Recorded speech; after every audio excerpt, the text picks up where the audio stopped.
Welcome to this week's episode of Your Stock Request for the 23rd of June. Hi, I'm Michael Gable, Managing Director at Fairmont Equities. Your Stock Request is the weekly video where I take your requests and analyse the share price charts. So this week we have Raise Invest, Lithium Power, BrainChip, Mincor and Allchem. So if you have a request, please send it through.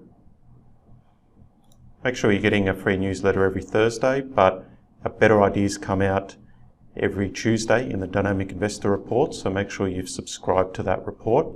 But if you do enjoy these videos, please share them on social media or even leave us a review. And if you're watching this on YouTube, please subscribe to the channel. Our main business is in portfolio management, so if you'd like to have a trading account with us and have me help you during this bear market and have me help you when the market does recover, then please call me and I'll explain how that service works. And the advice here is general only. So we've got a chart here of Raise going back 18 months, so bit of a shocker unfortunately. Firstly we could see this double top here at the end of last year. Now if it had pulled back here in a bit more of a flat fashion, then we'd say that's a cup and handle, but it was sold down fairly sharply since the middle of last year. And basically, you know, if you're still holding it, I think this sort of sell-off here in January was the next sort of clear sell signal. And it's just been one-way traffic ever since. Even every time it rallies, we could see there's a lot of selling pressure. So we could see there's a lot of red candles, so it's always closing lower. You know, bit of rejection here when it tries to get going. So looking, you know, since the start of the year, it's say lost about 2/3 of its value. But you know, I'm watching these support levels here closer to 40 cents. So you know, potentially it might lose another third from here. Probably retest the COVID lows. Okay, LPI. So generally a decent trend here. I mean, at the end of May, I thought this, to be honest, thought it looked pretty interesting here, holding onto this low, starting to rally. But clearly, when we had that Goldman Sachs report, and they were selling on big volume, that was just going to be the start of more weakness. And we could see LPI now breaking support. So the old low support broken. So the charts now obviously quite negative.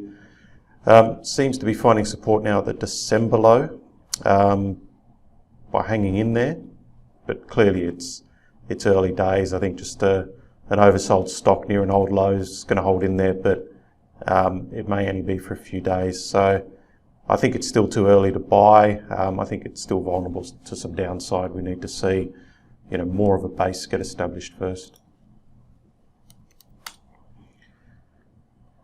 All right, BrainChip. So look, another one that actually did look interesting in May. You had this sort of rounding out here and this sort of rally on volume. Tried to kick through, but clearly when you see a big reversal day like this, followed by another negative day, that's a big warning sign that it just wasn't going to kick on. So support at $1 that got broken. And then the old low got broken as well. It's tried to rally in the last couple of days, but you know, as we could see, most of the time it's closing on its lows. Yeah, so I just think that there's probably just further downside from here, you know, back to these sorts of levels.